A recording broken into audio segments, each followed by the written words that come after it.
بسم اللہ الرحمن الرحیم۔ السلام علیکم ناظرین، میں وسیم احمد اور آپ دیکھ رہے ہیں تازہ ترین حالات و واقعات پر تبصروں اور تجزیوں کا پروگرام زمانہ گواہ ہے۔ ناظرین، دو قومی نظریے اور پاکستان کا مطلب کیا، لا الہ الا اللہ کے نام پر حاصل کیا گیا ملک 77 سال بعد بھی اپنے مقاصد کے حصول میں کامیاب ہوتا ہوا نظر نہیں آ رہا۔ بقول فیض، یہ داغ داغ اجالا، یہ شب گزیدہ سحر، وہ انتظار تھا جس کا، یہ وہ سحر تو نہیں۔ ناظرین، وہ کلمہ جس کی سربلندی کے لیے لاکھوں جانیں قربان اور عصمتیں لٹا کر یہ سرزمین حاصل کی گئی، وہ نہ تو ہمیں اقتدار کے ایوانوں میں نظر آتا ہے، نہ معیشت کے بازاروں میں، نہ علمی درسگاہوں میں، اور نہ ہی گلیوں اور چوراہوں میں۔ ہم آج کے پروگرام میں کبھی بھولی ہوئی منزل بھی یاد آتی ہے راہی کو کہ مستاق، کہ ہمیں پاکستان کے مقاصد کی یاد دہانی کروانے اور ان مقاصد کے حصول کے لیے راہ عمل متعین کرنے پر تفصیلی گفتگو کریں گے۔ میرے ساتھ تشریف فرما ہے امیر تنظیم اسلامی جناب شجاع الدین شیخ صاحب۔ آئیے گفتگو کا آغاز کرتے ہیں۔ شجاع الدین شیخ صاحب، آپ کی تشریف آوری کا بہت بہت شکریہ۔ سب سے پہلے تو یہ فرمائیے گا کہ آپ کے خیال میں قیام پاکستان کے مقاصد کیا ہیں؟ یہ حالات کا جبر ہے یا کیا ہے کہ ہمیں قیام پاکستان کے 77 سال گزرنے کے باوجود بھی یہ سوال کرنے کی نوبت کیوں پیش آتی ہے؟ بسم اللہ الرحمن الرحیم، اللہم صلی وسلم علی نبینا محمد، رب اشرح لی صدری ویسر لی امری واحلل عقدۃ من لسانی یفقہوا قولی واجعل لی وزیرا من اہلی، آمین یا رب العالمین۔ وسیم صاحب، جزاک اللہ خیرا کثیرا پروگرام میں دعوت دینے کا شرکت کے حوالے سے، اور بڑا اہم سوال آپ نے اٹھایا ہے کہ ایک طرف تو 77 برس پاکستان کو شمسی اعتبار سے ہو چکے ہیں قائم ہوئے، اور آج بھی اگر ہم اسکولوں میں بچوں کو دیکھتے ہیں کہ 14 اگست کو بچوں کی چھٹی ہوتی ہے، لیکن بعض علاقوں میں بچوں کو تھوڑی دیر کے لیے بلایا جاتا ہے، تو بچے آج بھی یہ پڑھ کر آتے ہیں کہ پاکستان کا مطلب کیا، لا الہ الا اللہ۔ البتہ جیسا آپ نے بات اٹھائی کہ یہ ہر سال اس کو دہرانے کی ضرورت کیوں پیش آ جاتی ہے، تو بات یہ ہے کہ ہمارے ہاں بعض طبقات جن کو ہم سیکولر کہتے ہیں، لبرل کہتے ہیں، اور ان میں سے بھی بالخصوص وہ حضرات کے جو بعض ان میں سے سوشل میڈیا پر ایکٹیو ہوتے ہیں اور انگلش پریس میں خاص سے ایکٹیو ہوتے ہیں، ان کی طرف سے بار بار بات اٹھائی جاتی ہے کہ نہیں، پاکستان کو تو سیکولر اسٹیٹ ہونا چاہیے تھا اور ہونا چاہیے، اور آگے سے وہ کہتے ہیں کہ قائد اعظم سیکولر تھے، پھر آگے سے وہ لوگ یہ بھی کہتے ہیں ہمیں اقبال کا اسلام نہیں چاہیے، ہمیں مولویوں کا اسلام نہیں چاہیے، ہمیں مدرسے والوں کو اسلام نہیں چاہیے، ہمیں تو اقبال کا اسلام چاہیے، اور قائد اعظم تو وہ تو سیکولر آدمی تھے۔ تو ہر سال جب بھی 14 اگست کا دن قریب آتا ہے، اس طرح کی بمبارڈمنٹ شروع ہو جاتی ہے۔ تو میں آپ کو شکریہ ادا کرتا ہوں کہ آپ نے اس موقع کی مناسبت سے، کہ ابھی اگست کا مہینہ چل رہا ہے، اور اس سوال کو اٹھایا۔ جہاں تک اس بات کا تعلق ہے کہ قائد اعظم کا ویژن کیا تھا، علامہ اقبال کا خواب کیا تھا، یہ باتیں تو بہت تفصیل سے ہمارے ڈفرینٹ فورمز پر اور ڈفرینٹ پروگرامز میں پیش کی گئی۔ ماضی کے ہمارے 2-3 خطبات جمعہ میں نے اس پہ کلام کیا ہے۔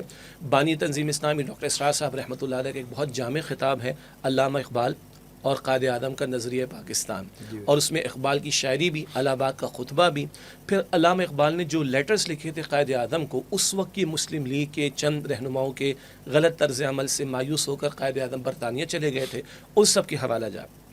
پھر قائد اعظم کی 11 اگست کی تقریر جو کہ ڈیبیٹیبل ہے، اس کے چند جملے پیش کر کے قائد اعظم کو لوگ سیکولر ثابت کرنا چاہتے ہیں۔ تو ہمارے ہاں تنظیم اسلامی کی فورم سے مختلف مہمات بھی چلاتے ہیں۔ یہی اگست کے مہینے میں 13 اگست سے 18 اگست ایک مختصر سی مہم بھی ہم نے شروع کر رکھی ہے۔ تو ہم نے 11 اگست کی تقریر کا جو پوسٹ مارٹم ہے وہ بھی کیا۔ بعض چیزیں جسٹس منیر نے بعد میں قائد اعظم کی طرف غلط منسوخ کی، اور ہم یہ کہتے ہیں کہ کیا ایک ہی تقریر قائد اعظم نے پوری زندگی میں کی، یا اس سے پہلے بھی تقریریں ہیں، اور 11 اگست 1947 کے بعد کی بھی تقریریں ہیں، جہاں بہت کچھ ہمیں ملتا ہے کہ یہ ملک ہم نے اسلام کے نام پر لیا۔ وہ کہتے ہیں ہمارا آئین قرآن ہوگا، وہ کہتے ہیں ہم اقلیتوں کے حقوق کے قائل ہیں مگر وہ جو قرآن ان کو عطا کرتا ہے، وہ کہتے ہیں کہ مغرب کے سرمایہ دارانہ نظام نے لوگوں کو، انسانیت کو غلام بنا چھوڑا، ہمارا فرض ہے کہ اسلام کا عادلانہ نظام قائم کر کے دنیا کے سامنے رکھیں۔ قائد اعظم کی 115 سے زیادہ جو ہے وہ خطابات اور کوٹیشنز موجود ہیں ریکارڈ پر۔ آخری دنوں میں وہ کہتے ہیں کہ اب ہمارا فرض ہے خلافت راشدہ کو سامنے رکھیں اور عہد حاضر کی اسلامی فلاحی ریاست انسانیت کے سامنے پیش کریں۔ میرے دادا انڈیا سے، مودی کا جو گجرات ہے، وہاں سے مائگریٹ کر کے کراچی آئے تھے، میرے والد صاحب چھوٹی عمر کے تھے، تو کاہے کو ہم یہاں پر آئے تھے؟ بھائی اگر سیکولر پاکستان بنانا تھا تو بھارت کوئی کم سیکولر ملک ہے؟ یہ جانیں ہزاروں کی تعداد میں ہم نے کیوں دے دی؟ گھر بار کو چھوڑ کر آ گئے، کاروبار کو چھوڑ کر آ گئے، سگے رشتہ داروں کو چھوڑ کر آ گئے. تو یہ بہت بڑا الزام ہے. حتیٰ کہ ہمارے بہت پیارے دوست ہیں مفتی زبیر صاحب، کراچی کے بڑے عالم، مشہور عالم ہیں، نوجوان ہیں، اسلامی نظریاتی کونسل کے رکن بھی رہے پچھلے ٹینیور میں. وہ کہتے ہیں، انہوں نے بتایا کہ جناب ہمارے فرنٹ لائن چینل میں ایک اینکر نے یہاں تک کہہ دیا کہ قائد اعظم نے جھوٹ بولا تھا، معاذ اللہ. اب میں سمجھتا ہوں کہ ان کا ذرا پوسٹ مارٹم ہونا چاہیے. یہ تو بس جذبات کو ابھارنے کے لیے اسلام کا نام لے لیا. بہرحال Quaid Azam was very clear, Iqbal was very clear, ہمارے آباء و اجداد نے قربانیاں دی، وی ور ویری کلیئر کہ خطہ زمین اس لیے چاہیے کہ وہاں اللہ کے دین کا نفاذ ہو. سیکولرزم بائی ڈیفالٹ اگر انگریزی کی ڈکشنریز کو دیکھیں تو وہ کہتا ہے کہ ریلیجن کا اسٹیٹ افیئر سے، ایجوکیشن سے، پولیٹکس سے، اجتماعی معاملات سے کوئی تعلق نہیں. انگریزی کا ریلیجن ہے ہی بیچارہ مظلوم اور یتیم کہ وہ چند انفرادی معاملات زندگی کے لیے رہنمائی دیتا ہے. اسلام دین ہے، مکمل ضابطہ حیات ہے. اس تعلق سے بھی استاد محترم ڈاکٹر اسرار صاحب کے خطابات موجود ہیں اور ماضی کے چند خطابات جمعہ میں اس پر ہم نے کلام کیا ہے. تو ضرورت اس بات کی ہے کہ یہ ریبٹل آنا چاہیے، اور جن لوگوں کی طرف سے پھلجڑیاں چھوڑی جاتی کہ قائد اعظم سیکولر تھے یا پاکستان کو سیکولر ہونا چاہیے، ان کا جواب دینا میں سمجھتا ہوں کہ ہماری ذمہ داری بنتی ہے. شہاب الدین شیخ صاحب، جیسے آپ نے فرمایا کہ ہمارے بانیان جو تھے وہ اس حوالے سے بہت کلیئر تھے، ہمارے آباء و اجداد جو تھے وہ بہت کلیئر تھے. پھر کیا ہوا کہ دو قومی نظریے کی بنیاد پر بننے والا ملک جو تھا، اور پاکستان کا مطلب کیا، لا الہ الا اللہ کی بنیاد پر بننے والا ملک جو تھا، وہ گاڑی جو ہے وہ پٹڑی سے اتری کیسے؟ کیا میں پاکستان کے بعد پاکستان کو ملنے والی قیادت جو تھی وہ کیا میں پاکستان اور مقاصد پاکستان کے ساتھ مخلص نہیں تھی؟ دیکھیے، قائد اعظم کا انتقال 1948 میں ہو گیا. جی.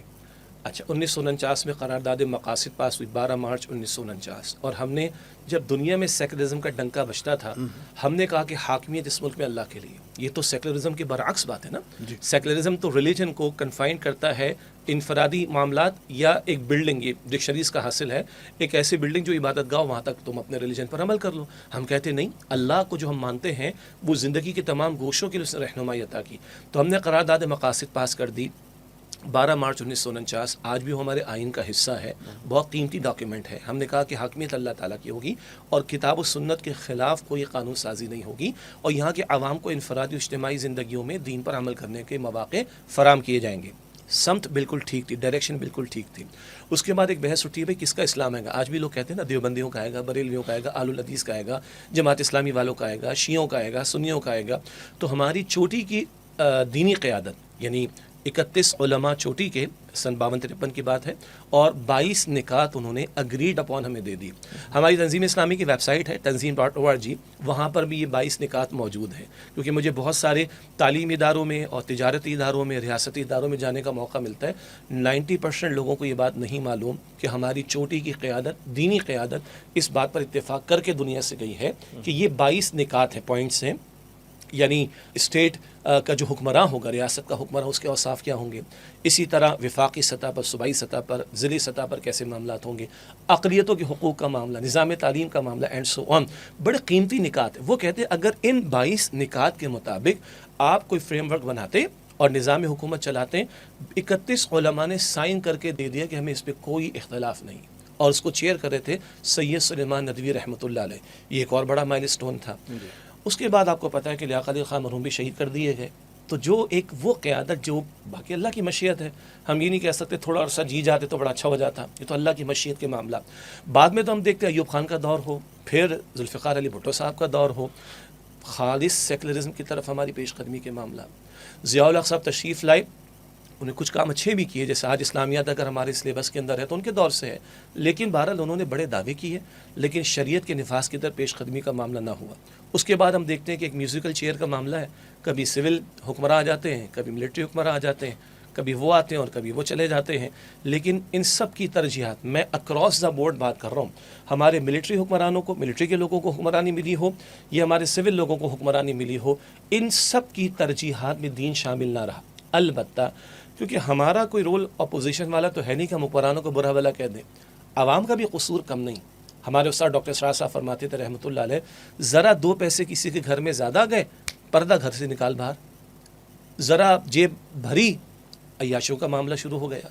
تو ترجیحات اگر حکمرانوں کی یہ نہ رہیں تو سچی بات ہے کہ عوام کی بھی ترجیحات میں دین نہ رہا. اور یہ بڑی کربناک قسم کی تاریخ ہے ہماری 77 برس کی کہ اکثر و بیشتر کچھ کام اچھے ہوئے ہیں، تفصیل ہوگی تو ہم بیان کر دیں گے، لیکن اکثر و بیشتر خواہ حکمراں ہوں یا عوام الناس ہوں، ہمارا اجتماعی جرم یہ ہے کہ شریعت ہماری ترجیحات میں نہیں رہی۔ اب یہ تو ہے مسئلے کا مرثیہ۔ تو ہم چھوٹے تھے بچپن میں تو کتاب ہم نے پڑھی، اس میں لکھا تھا کہ either we are the cause of the problem اور سولوشن ٹو دا پرابلم، یا تو مسئلے کی وجہ یا ہم مسئلے کا حل ہے۔ تو مرثیہ تو سبھی لوگ کہتے ہیں، ہم آگے چل کر بات کریں گے کہ جو ہو گیا سو ہو گیا، ہم تو آج زندہ ہیں، ہمیں تو ایک پاکستان بنا ہوا ملا۔ وہ الگ بات ہے کہ ہم نے کلمے کی بنیاد کو کمزور کیا تو بنگلہ دیش نکل آیا اس سے، حالانکہ 2 پاکستان بن جاتے اگر علیحدہ ہوئے بھی تھے، ایک مشرقی ہو جاتا ایک مغربی ہو جاتا، لیکن کلمہ نیچے ہو گیا، زبان کا تعصب اوپر آ گیا، بنگلہ دیش بن گیا۔ تو جو بچا ہوا پاکستان ہے، ہم یہ کہتے ہیں اپنی اصل کی طرف لوٹیں، عوام الناس ہو، مقتدر طبقات ہو، حکمراں ہوں، تو بھی تبھی اللہ تعالیٰ کی رحمت میسر آئے گی۔ تو سوال یہ تھا کہ پٹری سے گاڑی اتری، بالکل اتری، حالانکہ اولاً ڈائریکشن بالکل ٹھیک تھی، لیکن اس کے بعد سیکولرزم کے نعرے، کبھی ہم رشیا کی طرف دیکھتے تھے، پھر ہم نے کبھی امریکہ کی طرف دیکھنا شروع کر دیا، اور ہم نے جناب اسلام کا سافٹ امیج بھی پیش کرنا شروع کر دیا۔ ہم نے لوگوں غیروں کی جو ہے وہ تقاضوں کے مطابق اپنوں کے ساتھ جو ہے وہ ہم بات کریں کہ اپنوں کو شہید کرنے کے بھی راستے کھولنا شروع کر دیے۔ ہم نے اپنی زمینیں غیروں کے حوالے کر کے اپنے پڑوسی مسلمان بھائیوں کو ہزاروں کی تعداد میں شہید کرنے کے راستے بھی، یہ تو سب ہمارا قصور ہے۔ تو قصور میں سمجھتا ہوں کہ ہمارا عوام کا بھی ہے اور قصور حکمرانوں کا بھی ہے، لیکن جن کے رتبے سوا ان کو سوا مشکلیں، اختیار اور اقتدار جن کے پاس ہے، ظاہر بات ان کی مسئولیت بھی زیادہ ہے۔ بالکل درست فرمایا آپ نے کہ مقتدر طبقات بھی اس کے ذمہ دار ہیں اور عوام الناس بھی ہیں، یہ اپنی جگہ بات صحیح ہے، لیکن آپ یہ بتائیں کہ کیا وہ نظریہ جس کے ذریعے، جس کے تحت ہم نے یہ ملک حاصل کیا تھا، یہ وطن حاصل کیا تھا، اور ایک تجربہ گاہ ہم نے بنانا تھا اس سرزمین کو اسلام کی، تو کیا وہ نظریہ ہم میں اس طرح محفوظ نہیں ہوا تھا، صحیح اتارا نہیں گیا تھا، صحیح حفظ نہیں ہوا تھا ہمیں؟ کیا وجہ کیا تھی کہ یہ اتنی جلدی ایویپریٹ ہو گیا؟ کیا مسئلہ کیا تھا؟ بہت بہت اہم سوال ہے آپ کا، اور یہیں سے ذرا بعض ان حضرات کا تذکرہ ہو جائے کہ پاکستان کے بننے سے پہلے، پاکستان کے بننے کے بارے میں ان کی آراء مختلف تھیں۔ 3 نام مشہور ہے، ابوالکلام آزاد مرحوم کا معاملہ، مولانا سید ابوالعلا مودودی علیہ رحمہ کا معاملہ، اور سید حسین احمد مدنی رحمۃ اللہ علیہ۔ ان 3 حضرات کے بارے میں معروف بات ہے کہ یہ حضرات پاکستان کے قیام کے حق میں نہیں تھے، ان کے اپنے دلائل تھے۔ کوئی دلیل یہ تھی کہ مولانا مودودی کی تو جماعت چونکہ اب بھی قائم ہے پاکستان میں، اور ان کو تو اب تک اس بات کے تانے دیے جاتے ہیں۔ جی البتہ میں چاہتا ہوں کہ ریکارڈ کی درستگی بھی ہو جائے۔ ہماری یوتھ ہے، 60-70% ہمارے ملک میں یوتھ رہتا ہے، ان نوجوانوں کو بھی کلیئرٹی رہے، کیونکہ آج کل سوشل میڈیا پہ 2-4 منٹ کا کلپ ہی آتا ہے، تاریخ تو پوری ہمارے سامنے نہیں آتی۔ تو اچھا ہے کہ آپ کی اس سوال سے ذرا ایک تاریخی ریکارڈ بھی درست ہو جائے۔ ان حضرات میں سے بعض کا خیال یہ تھا کہ متحد رہتے تو شاید زیادہ بڑی قوت ہوتے، ایک خیال یہ تھا۔ ایک خیال یہ تھا کہ ابھی ہم ایک تحریک میں اتر تو پڑے ہیں، مگر کلمہ بھی زبان پر ہے، دل میں نہیں اترا، اور وہ جو کلمے کے تقاضوں کے لیے تربیت چاہیے، کلمے کے تقاضوں پر عمل کے تعلق سے جو تربیت کے مراحل سے گزارنا ہے، وہ مراحل ابھی ہم نے پورے نہیں کیے۔ یہ انہی حضرات میں سے باز کی آ رہا۔ البتہ ریکارڈ کی درستگی کے لیے میں عرض کر دوں، پاکستان کے قائم ہو جانے کے بعد ان تینوں حضرات کے تعلق سے کچھ اور باتیں بھی ہمارے سامنے آ گئیں۔ بڑا پیارا ایک جواب یہ دیا گیا، کسی علاقے میں ایک مسجد کی تعمیر کرنی ہے تو اس بات پر بحث ہو سکتی ہے کہ ضرورت ہے یا نہیں ہے۔ ممکن ہے کہ بھائی اس 1 کلومیٹر پہ ضرورت ہے، اس 1 کلومیٹر کے بعد ضرورت نہیں، تو ادھر بناؤ۔ کوئی کہتے نہیں جی ادھر بناؤ۔ جب تک مسجد قائم نہیں ہوتی تو یہ بحث ہو سکتی ہے نا کہ ضرورت نہیں ہے، یا ادھر بننی چاہیے ادھر بننی چاہیے، لیکن جب مسجد قائم ہو جائے تو پھر کیا ہوگا؟ اب آپ کو مسجد احترام سب پہ لازم، احترام سب پر لازم ہوگا۔ یہی الفاظ مولانا مودودی علیہ رحمہ کے بارے میں معروف ہیں، یہی الفاظ سید حسین احمد مدنی صاحب رحمۃ اللہ علیہ کے بارے میں معروف۔ انہوں نے ذرا کشف کی بات کہی تھی، انہوں نے فرمایا تھا کہ ملأ اعلیٰ میں پاکستان کے بننے کے فیصلے ہو چکے، تو ہمارا کوئی حق نہیں کہ ہم خواہ مخواہ مخالفت کریں۔ تو جب تک نہیں بنا تھا ان حضرات کے تعلق سے باتیں بیان کی جاتی ہیں۔ البتہ ایک بات وزنی ہے کہ جو ایک تربیت کے مراحل سے گزارنے کی ضرورت تھی اور اس نظریے کو پختہ کرنے کی محنت کرنے کی ضرورت تھی، وہ نظام تعلیم کے ذریعے بھی ہونا تھا۔ قائد اعظم نے تو اس ایک پورا ادارہ قائم کیا تھا، علامہ محمد اسد کے ذمے لگایا گیا تھا، باقی ساری تحقیقات جو ہے وہ غائب ہو گئی ہیں، نظر آتش ہو گئی. کیا میں پاکستان کے اولین دور کی بات ہے. تو اس کا مطلب تھا کہ ابھی لوگوں کی نظریاتی تربیت کی ضرورت تھی، ہم کہیں گے دینی پیراڈائم میں ایمان کی آبیاری کی ضرورت تھی. آج صورتحال کیا ہے؟ آج صورتحال ہے کہ ہمارے 98 یا 99% لوگوں نے قرآن کریم کا ترجمہ بھی زندگی میں ایک مرتبہ مکمل اپنی زبان میں نہیں پڑھا. I repeat again. اور یہ میں ایسے ہی نہیں کہہ رہا، بہت سارے مکاتب فکر کے علماء سے رابطہ موجود ہیں، بالکل میڈیا پر، علماء میں، مدارس میں، مساجد میں، دروس قرآن کی محافل میں آنے والے حضرات سے ہم نے اس پہ رائے لی. 99% لوگ ہیں جنہوں نے آج تک قرآن کا ترجمہ بھی زندگی میں ایک مرتبہ مکمل اپنی زبان میں نہیں پڑھا. اچھا، اللہ تعالیٰ کتنی ہیمرنگ کروانا چاہتے ہیں قرآن پاک کی. فجر میں قرآن، ظہر میں قرآن، عصر میں قرآن، مغرب میں قرآن، عشاء میں قرآن. اور میں کبھی کراچی میں ایدی ہوم میں کچھ پروگرامز کے لیے میڈیا کے چینلز کے تعلق سے گئے تو مجھے بچوں نے پتہ ہے کیا کہا کہ سر وہ انکل ہے نا، میں نام نہیں لوں گا کسی کا، لوگ سمجھ جائیں گے، انکل کو بھیج دیں ہمارے پاس. یہ یتیم بچے جو ایدی ہوم میں، شیلٹر ہوم میں ہیں، وہ کہتے ہیں انکل کو ہمارے پاس بھیج دیں، سورہ اخلاص کیا ہم پورا اما پارا ان کو پڑھا دیں گے. ہمارے ہاں آپ کو پتہ ہے نا، کسی کا نام لینے کی ہمیں ضرورت نہیں ہے. ہائی اپس کا عالم یہ کہ ہم سورہ اخلاص کی تلاوت نہیں کر سکتے. یہ ایک بہت بڑا خلا تھا اور اب بھی ہے کہ نظریے کی بنیاد پر تو ہم نے لیا اسلام، کوئی شک نہیں ہے، مگر نظریے کی ہیمرنگ، اس کی آبیاری اور اس کی بنیاد پر عمل کے میدان میں کھڑا ہونے والی بات، یہ محنت نہ ہو پائی، جس کی وجہ سے بھی وہ جو سیکولرزم کے نعرے لگے، سوشلزم کے بھی نعرے لگے، دوسری ہوائیں چلیں تو زیادہ متاثر ہوتے چلے گئے اور آج بھی زیادہ متاثر ہوتے چلے جا رہے ہیں. شہاب الدین صاحب، یہ فرمائیے گا کہ ابھی ہم تھوڑا سا کمپیریزن کر لیتے ہیں کہ 14 اگست 1947 کو پاکستان آزاد ہوا، مسلمانوں نے ہجرت کی، تاریخ کی بہت بڑی ہجرت تھی، اور جس حال میں کی وہ تاریخ پاکستان گواہ ہے اس کی. یہ بتائیں کہ پاکستان کا مسلمان جو ہے آزادی حاصل کرنے کے بعد اور جو انڈیا میں رہ جانے والا مسلمان ہے، ان کی زندگیوں میں آپ کیا فرق محسوس کرتے ہیں؟ اگر ہم حالات موجودہ اور ماضی قریب کو دیکھیں نا، تو بہت سارے اعتبارات سے تو ہمیں اللہ کا شکر ادا کرنا چاہیے. اہل پاکستان کی بات کروں کہ آزادی ایک بڑی نعمت ہے، ہمارا علیحدہ خطہ زمین ہمیں مل جانا بہت بڑی اللہ تعالیٰ کی نعمت ہے. البتہ ادھر رہنے والے بھائیوں بہنوں کے لیے ہم دعائیں بھی کریں گے. ہمیں یاد ہے کہ بہت پہلے ہم نے پروگرام یہاں پر کیا تھا ہندوستان کے کسی صاحب کے غالباً کے تقاضے پر، ہم نے یہ ان کو پیغام دیا کہ ہمارے دل ان کے ساتھ ہی دھڑکتے ہیں، وہ بھی ہمارے بھائی ہیں. بہرحال البتہ اگر جب سے یہ RSS کا معاملہ، ان کے جبر کا معاملہ، مودی کی حکومت کا معاملہ اور اس کے جبر کا معاملہ، اگر اس تناظر میں جو ظلم و ستم مسلمانان ہندوستان پر ہو رہا ہے، بہرحال مجھے اللہ تعالیٰ کی ذات سے یقین ہے کہ اگر آج وہ سہل گئے اس چیز کو اور صبر کے مراحل انہوں نے طے کر لیے تو اگلی نسلوں میں اللہ تعالیٰ ان کو کھڑا کرے گا انشاءاللہ. لیکن سرے دس آج جو زندگی ان کے لیے اجیرن ہو گئی، آج ان کے لیے مساجد کی حفاظت بھی بہت مشکل ہو گئی، آج ان کے لیے اپنے بنیادی دینی اعمال عبادت کو انجام دینے میں خاصی رکاوٹوں کے معاملات آ گئے. اور جتنی کثرت سے وہاں مسلمانوں کا گجرات میں اور دیگر علاقوں میں کشمیر میں جو حالات ہو رہے ہیں، اور وہ کشمیر کا نسل معاملہ کشی جاری ہے تو ریاستی سطح کی دہشت گردی، تو یہ سارے تناظر میں اگر ہم دیکھیں تو ہم مسلمانان پاکستان کو تو میں سمجھتا ہوں کہ اللہ کی نعمت کا ادراک ہونا چاہیے، اس کی قدر کرنی چاہیے اور اس پر شکر ادا کرنا چاہیے. اور جو غلطی ہم کر بیٹھے، دیکھیں وہاں کے مسلمان کو بھی تقویت کب ملے گی کہ تم پاکستان والوں اسلام کے نام پر الگ ہوئے، تو اسلام لاؤ تو صحیح. اسلام آئے گا، یعنی نفاذ کی بات کرو تو اللہ کی مدد شامل حال ہوگی، اور اللہ کی مدد شامل حال ہوگی تو ہم لال قلعے پر بھی جھنڈا لگائیں گے انشاءاللہ. ہم نے فلسطین بھی جانا ہے، جیسے کہ قائد اعظم نے کہا تھا کہ پاکستان منزل نہیں ہے. آپ نے جملہ بھی ارشاد فرمایا تھا نا کہ یہ تجربے گاہ ہے. ہم دنیا کے سامنے اسلام کے عادلانہ نظام کو پیش کرنا چاہتے ہیں، اور میں عرض کر دوں اگر ہم وہ عادلانہ نظام دنیا کے سامنے پریزنٹ کریں تو مسلمان وہ غیر مسلم جو ظالموں اور جابروں کے تحت پس رہے ہیں، ان کو بھی اگر راہ نجات نظر آئے گی تو اسی اسلام میں نظر آئے گی انشاءاللہ. ہم بھارت کے ساتھ حالات و واقعات کا ذکر کر رہے ہیں اور مسلمانوں کی جو زندگی ہے، وہاں کے حالات جو ہیں ان کا آپ نے ذکر فرمایا. تو آپ یہ بتائیں کہ بھارت جو ہے ہمارا ہمسایہ ہے، کہا جاتا ہے کہ ہم دوستیاں بدل سکتے ہیں، رشتہ داریاں بدل سکتے ہیں، ہمسایہ نہیں بدل سکتے، اور اس بھارت کو ہم کیسے بدل سکتے ہیں؟ نہیں بدل سکتے. آپ یہ بتائیں کہ ان کے ساتھ جو ہمارے اہم ترین مسئلے ہیں وہ آپ کی نظر میں کیا ہیں اور اس کا حل کیا تجویز کریں گے؟ دیکھیے مسائل میں تو سب جانتے ہیں کہ سر فہرست کشمیر کا مسئلہ ہے، جو کہ ہماری شہرک کا معاملہ بنتا ہے.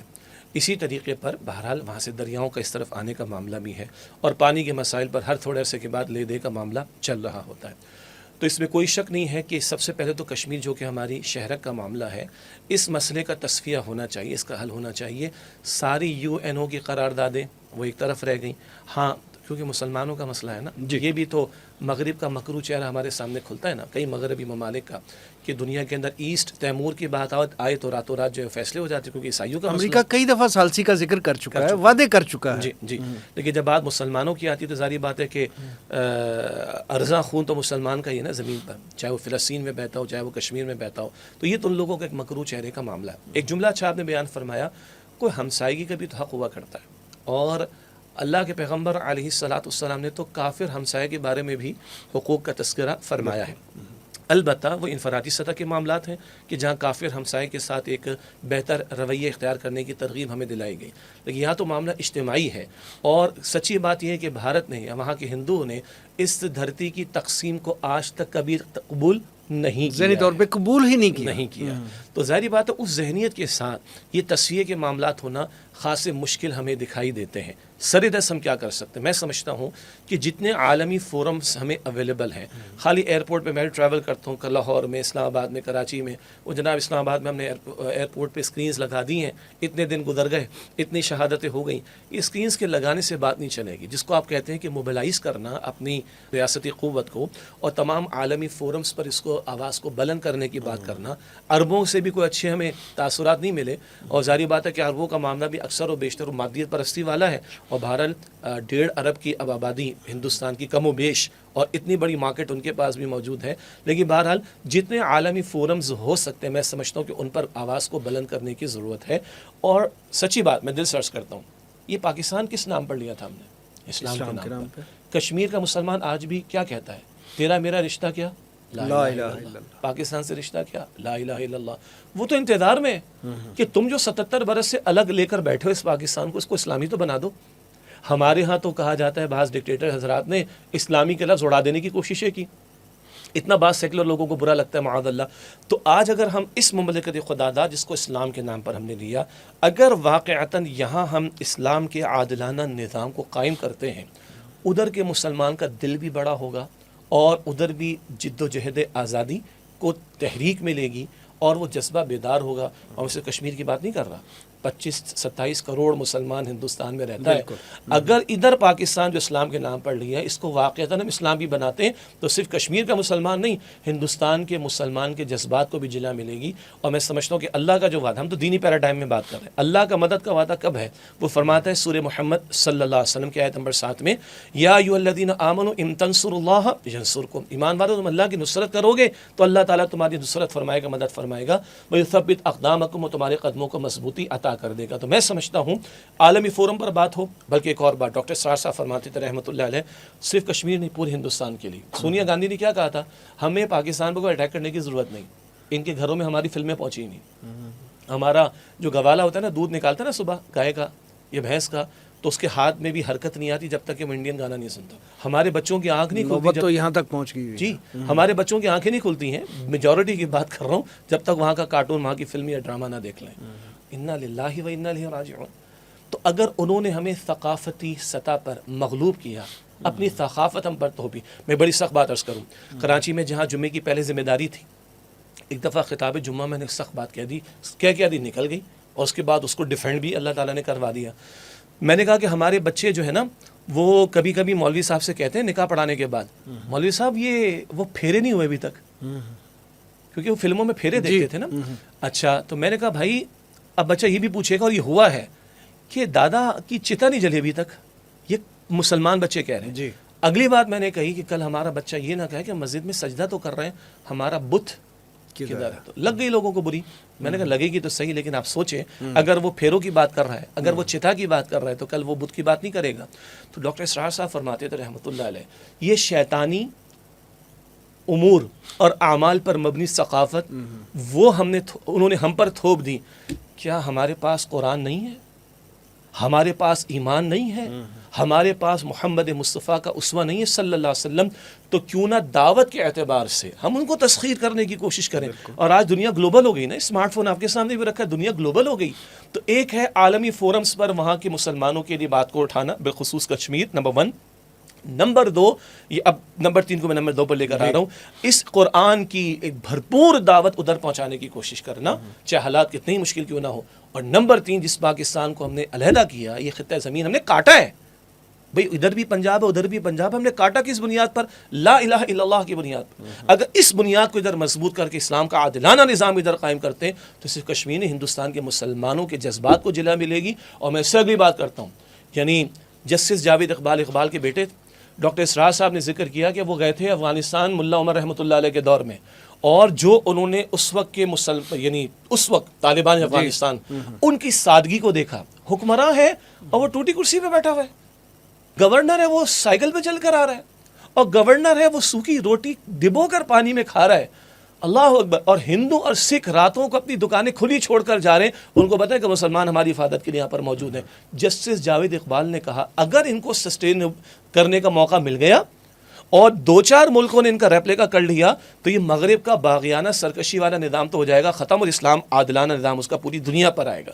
اگر ہم پاکستان کے مقصد کو پورا کریں تو مسلمانان کشمیر، مسلمانان ہندوستان کو بھی جلا ملے گی، اور دنیا کے مظلوم طبقات کو بھی یہاں سے روشنی ملے گی انشاءاللہ. جیسا آپ نے فرمایا کہ ابھی ہمارے پاس قرآن پاک کی ایسی دولت ہے اور اسوہ رسول ہمارے پاس ایسی نعمت ہے کہ اس کو اگر ہم آگے بڑھائیں تو یہ دنیا کو مسخر کر لے گی. افغانستان کی مثال آپ نے دی، اس سے پہلے آپ نے گفتگو میں 3 جید علماء کرام کا حوالہ بھی دیا. آپ یہ بتائیں کہ پاکستان کو بنانے میں اور پاکستان کو بچانے میں، اس کو بچانا بھی تو ہمارا فرض ہے نا، اس کو بچانے میں ہمارے علماء کرام، دینی اور مذہبی ہماری جو جماعتیں ہیں، ان کے کردار کو آپ کس نظر سے دیکھتے ہیں؟ دیکھیے اس میں کوئی شک نہیں ہے کہ جو قیام پاکستان کے موقع پر لیڈرشپ تھی وہ تو مسلم لیگ کے حضرات کی تھی، قائد اعظم کی لیڈرشپ تھی، اور ان میں سے اکثر حضرات ظاہری اعتبار سے پابند شریعت نظر نہیں آتے تھے. دلوں کا حال اللہ تعالیٰ جانتا ہے، اور اس کی بہت ساری مثالیں موجود ہیں، پیش کی جا سکتی ہیں. البتہ اس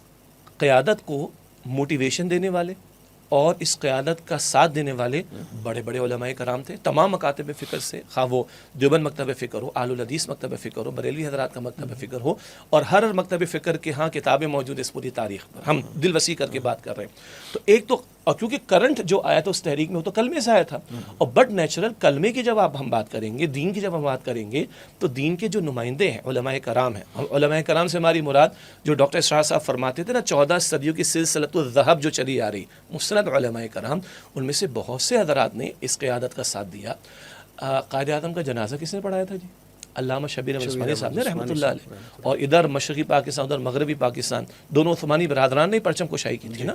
تو یہ اس وقت ان علماء کرام کا بڑا رول تھا اس کے اندر. ایک اس سے پیچھے جائیں 1857 کی جنگ آزادی، کئی علماء شہید ہوئے، انگریز کے مقابلے میں علماء کھڑے ہوئے، لیکن آج اتنا ڈسٹورشن کیا جاتا ہے اور اتنا انتشار پیدا کیا جاتا ہے دین داروں کے تعلق سے، یہ بھی ہمیں ریکارڈ کو درست کرنے کی ضرورت.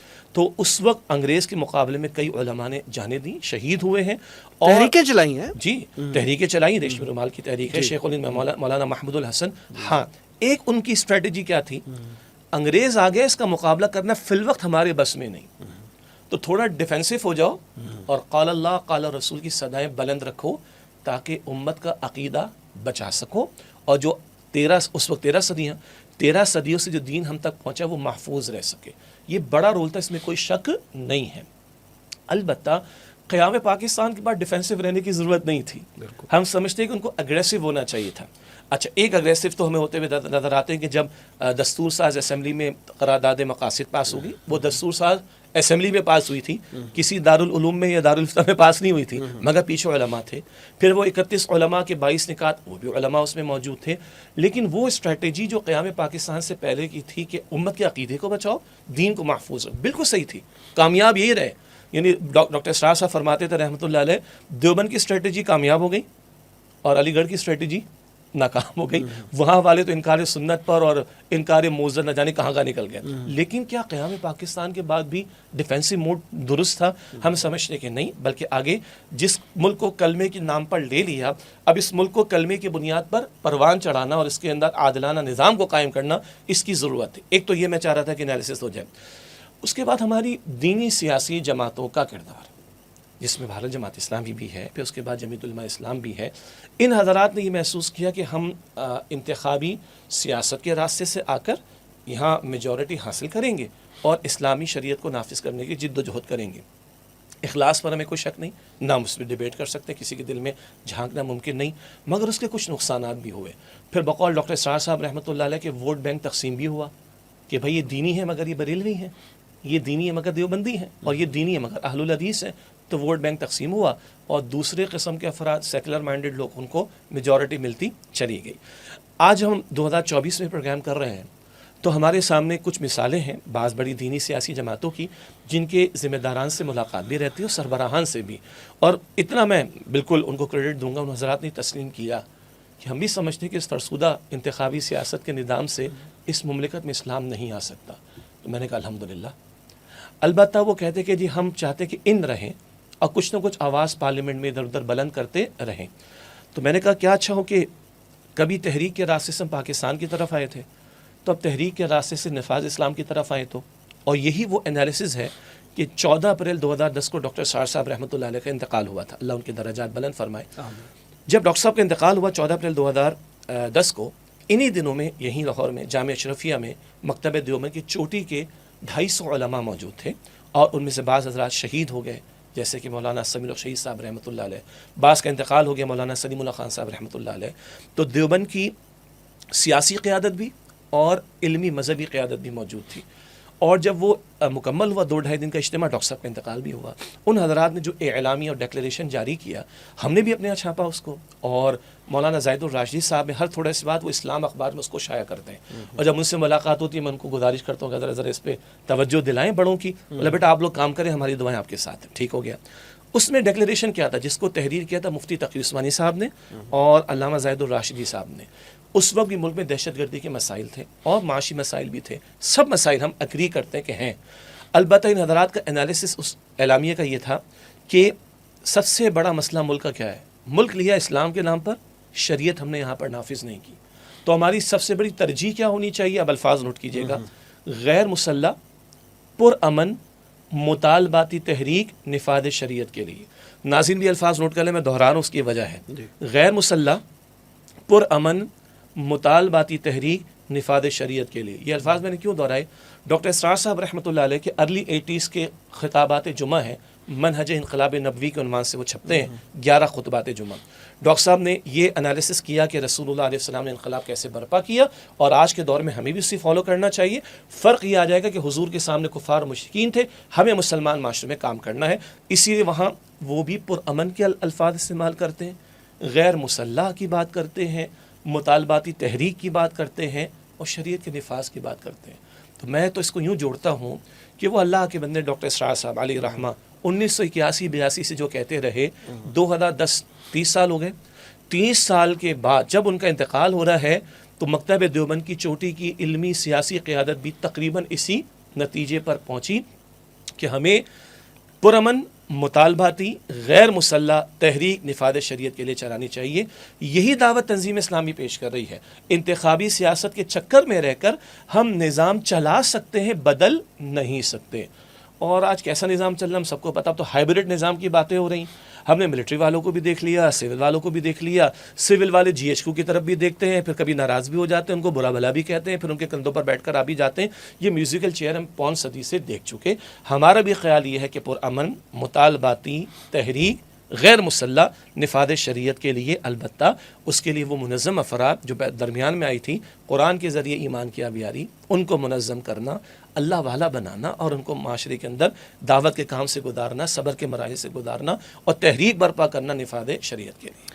آپ جو پلان دے رہے ہیں، جو لائن آف ایکشن دے رہے ہیں، یہ آپ بھی سمجھتے ہیں، ہم بھی سمجھتے ہیں کہ تھوڑا لمبا پلان ہے، جی، ٹائم ٹیکنگ کام ہے. جی، آپ یہ بتائیں کہ قیام پاکستان کے جو مقاصد تھے، یا ملک میں جو تبدیلی کا لفظ تھوڑا بدنام ہو گیا، لیکن حقیقی تبدیلی جو ہے، جو آپ فرما رہے ہیں، اس کے آنے تک ہمیں کیا کرنا ہوگا، اور شارٹ ٹرم پلان کیا ہے کہ اس ملک میں نفاذ اسلام کی راہ ہموار ہو سکے، اور ہم واقعتاً اپنے ہمارے بانیان نے جو ہمیں جن وعدوں کے تحت ملک لے کے دیا تھا، ہم ان کے سامنے بھی سرخرو ہو سکیں، ہم اللہ کے سامنے بھی سرخرو ہو سکیں، اور اپنا دینی اور دنیاوی جو فریضہ ہے وہ بھی ادا کر سکیں. بہت اہم، قیمتی اور تھوڑا تفصیل طلب سوال ہے. جی پلیز. ایک تو وہ ایک لانگ پروسیس ہے جس کو ہم تنظیم اسلامی کے پلیٹ فارم سے بیان کرتے ہیں. اچھا، بعض مرتبہ ساتھی پوچھتے ہیں بھائی کتنا انتظار کریں، وہ جلد بازی انسان کے وکان الانسان عجول، اللہ تعالیٰ خود فرماتا ہے کہ انسان میں جلد بازی کی کیفیت تو ہے. تو ہم عرض کرتے ہیں کہ 950 برس تو صبر کر لو. اتنے جلیل قدر پیغمبر نوح علیہ السلام، اللہ نے قرآن میں ان کا ذکر کیا نا، اور سورہ نوح پڑھ جائیے، اللہ ان کو دن میں سنایا، رات میں سنایا، الگ الگ جا کے بتایا، مجموع میں اللہ نے چہرے پہ کپڑے پھیر لیے، منہ پھیر لیا. تو اتنا حوصلہ جو ایک پیغمبر، ہماری کیا حیثیت ہے جلیل قدر پیغمبر. پھر لوگ کہتے ہیں نہیں آپ تو ہمیں بس وہ کر رہے ہیں. ہاں بھائی وہ نہیں کر رہے. پہلے ایک بات یہ ہے کہ اللہ کے دین کی غلبے کی جد و جہد کرنا ہمارا فرض ہے، نتیجے کہ ہم مکلف نہیں ہیں. ٹھیک. وسیم صاحب میری موت ابھی بھی آ سکتی ہے. سوشل میڈیا پہ آپ یوٹیوب پر جائیں، 3 اموات میں نے خود دیکھی ہیں. ایک تو بہت مشہور قاری تھے انڈونیشیا کے، سورہ ملک کی تلاوت کر رہے تھے، الذی خلق الموت والحیات لیبلوکم ایکم احسن عملا، انتقال ہو گیا. ٹھیک. ایک امریکہ کسی وقت بھی آ سکتی کسی. تو میرا مسئلہ ہے کہ میں آج اپنے حصے کا کام کر جاؤں. قائد اعظم نے اپنے حصے کا کام کر دیا، اقبال نے اپنے حصے کا کام کر دیا. آج جو لوگ کہتے ہیں کس کا اسلام آئے گا، تو 31 علماء نے اپنے حصے کا کام کر ڈالا. منہج کیا ہوگا، ڈاکٹر اسرار صاحب نے اپنے حصے کا کام کر ڈالا. اب وہ لوگ جو انتخابی سیاست کے میدان میں، ان کے بھی اگر بات چل پڑی ہے کہ ہمیں اس دوسرے راستے کو سوچنا چاہیے، ہم چاہیں گے وہ بھی اپنے حصے کا کچھ کام کر ڈالیں. اور ہم جو آج میں تنظیم اسلامی کی ذمہ داری ہے عمارت کی، میرے رفقائے تنظیم ہے، اب ہم اپنے حصے کا کام کر ڈالیں. ڈاکٹر صاحب کا ایک بڑا پیارا کتابچہ ہے ڈاکٹر اسرار صاحب کا، تنظیم اسلامی کا تاریخی پس منظر. اس میں صدیاں ڈاکٹر صاحب نے بیان کرتی وہ بھائی یہ دین کی احیاء کا عمل بڑا بسیط عمل ہے، اور یہ عمل چلتا رہے گا. اولمپک کی ٹارچ ہوتی ہے نا، یہ چلتا رہے گا. اس میں افراد تو کیا، جماعتیں تو کیا، پوری تحریکیں ختم ہو جائیں گی. ہر بندہ اپنا اجر لے کے جائے گا جو اپنے حصے کا کام کر رہا ہے. ایک بات تو یہ. دوسری بات بہت آپ کا عملی سوال ہے کہ جب تک وہ نہیں ہو جاتا، باقاعدہ دین غالب نہیں ہو جاتا، تب تک کیا کریں. تو بالکل سیدھی سی بات ہے، وہ بھائی ملک بچاؤ پہلے تو. ملک بچے گا تو کوئی اسلام کی محنت ہوگی، بالکل. ملک رہے گا تو کوئی اسلام کی جد و جہد ہوگی. تو ڈاکٹر اسرار صاحب رحمۃ اللہ علیہ بھی اس بات کو بیان فرماتے تھے کہ دیکھیں ہمارے نزدیک اصل مسئلہ اسلام کے نفاذ کا. جب تک اسلام غالب نہیں ہوتا تب تک نظام تو چلنا چاہیے نا. پھر ڈاکٹر صاحب فرماتے تھے کہ نظام کے چلنے میں آمریت کے مقابلے میں جیسی تیسی، میں ایڈ کر رہا ہوں لنگڑی لولی، جمہوریت چل جائے گی. اس سے کہ ہم جیسے لوگوں کے لیے اس میں بات کرنے کا موقع تو ہے نا. دیکھیں نا، مطلب یہ باتیں ہم یو اے ای میں بیٹھ کے کر سکتے ہیں، نہیں ہوتا. سعودی عرب میں بیٹھ کے کر سکتے ہیں، مصر میں بیٹھ کے کر سکتے ہیں. اس معنی میں بھی پاکستان کی ہمیں قدر کرنی چاہیے کہ ہم یہ باتیں یہاں پہ کر سکتے ہیں الحمدللہ. تو ڈاکٹر صاحب فرماتے تھے جب تک نظام نہیں بدلتا تب تک ہم چاہیں گے نظام، یعنی چلتا ہوا نظام تو چلتا رہے. ہم اپنے مشورے دیں، جیسے پچھلے کئی خطابات جمعہ میں نے گزارش کی ہے. سیاسی تناؤ یہ ہلکا لفظ تھا ہمارے یہاں، ہمارے انا کا مسئلہ، ضد کا معاملہ، جی غصہ نکالنے کا معاملہ، انتقام لینے کا معاملہ اور جبر استعمال. تو ہم گزارش کر رہے ہیں بھائی دونوں طرف سے، یعنی حکمراں اور اپوزیشن ہو اور پھر ریاستی ادارے بھی، کہ بھائی ملک کی فکر کرو، ملک کی بہتری کے لیے سوچو. کوئی لچک کا معاملہ دونوں طرف، کوئی مفاہمت کی راہ دونوں طرف. اور کیا لوگ بلوچستان میں کھڑے ہوئے نہیں ہیں؟ ابھی میں نے جمعے کی خطاب میں ذکر کیا، فائر وال لگا ہوا ہے نا ہمارے یہاں. تو فائر وال کا اردو میں ترجمہ کر کے ذرا ذہن میں سوچئے. میں نے کہا اس وقت جو لوگوں میں احساس سے محرومی ہے اور جو جذبات کا لاوا مختلف حوالوں سے نا، کے پی میں ہوگا، بلوچستان میں ہوگا، پھر اسپیسیفک گوادر کی بات آپ لے لیں، پھر لوگ بجلی کی بلوں سے پریشان ہیں، ٹیکسز سے پریشان ہیں. یہ لاوا، یہ اگر آگ کی شکل اختیار کر گیا اور وہ آگ بھڑک گئی تو آپ کی ہماری کوئی دیواریں اس آگ کو روک نہیں سکیں گی. یہ فائر وال کا ترجمہ کر کے اس کو آپ ایڈ کر لیں. تو ہم یہ سمجھتے ہیں کہ بھائی کوئی لچک اور کوئی مفاہمت کا راستہ، اور پھر بنیاد بنے گا کلمہ. سیدھی سی بات ہے. بلوچستان کا میرا بھائی میرا مسلمان بھائی ہے، کے پی کا میرا بھائی میرا مسلمان بھائی ہے، سندھ میں رہنے والا، پنجاب میں رہنے والا وہ مسلمان بھائی ہے. اور ریاست تو کہتے ہیں ماں کی طرح ہوتی ہے نا. تو جن لوگوں کے حقوق ہم نے پامال کیے، جن کے ساتھ ہم نے امریکہ کی ایما پر کچھ زیادتیاں بھی کی ہیں، ان کو سینوں سے لگائیں تو ان کے جذبات ٹھنڈے پڑیں گے. یہ ہمارا اس وقت کا تجزیہ ہے. ملک میں استحکام لانے کے لیے سیاسی جماعتیں، اپوزیشن اور حکومت، کوئی مفاہمت کا راستہ، ظاہر بات مفاہمت کا راستہ بھی بگڑ چکا ہے، لیکن ہم درد دل سے یہی کہہ سکتے ہیں. اور جو مقتدر قوتیں ہیں ان کو بھی ہماری گزارش ہے کہ جبر نہیں بلکہ لوگوں کو دلوں سے لگائیں، ان کی جو بھی محرومیاں ہیں ان کا ازالہ کرنے کی کوشش کریں. بھائی ملک بچے گا تو آپ سیاست بھی کرو گے نا.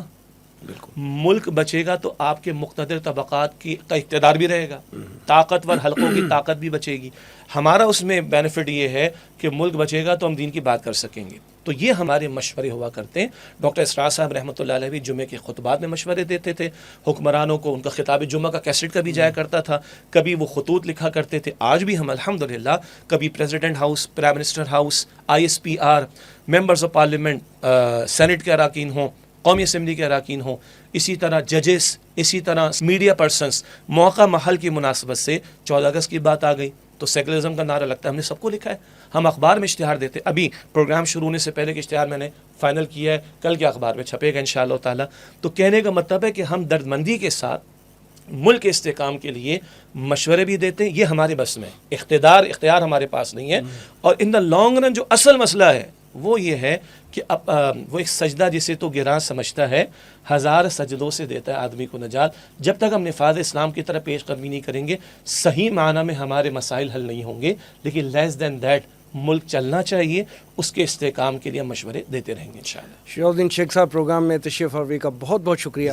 ناظرین یہ تھا آج کا پروگرام. آج کے لیے اتنا ہی. ہمارے تمام سوشل میڈیا پیجز پر اس پروگرام کا فیڈ بیک ضرور دیجیے گا. آپ ہمیں ای میل بھی کر سکتے ہیں. ہمارا ایڈریس ہے media@tanzeem.org. اگلے پروگرام تک کے لیے وسیم احمد کو اجازت دیجیے. اللہ نگہبان.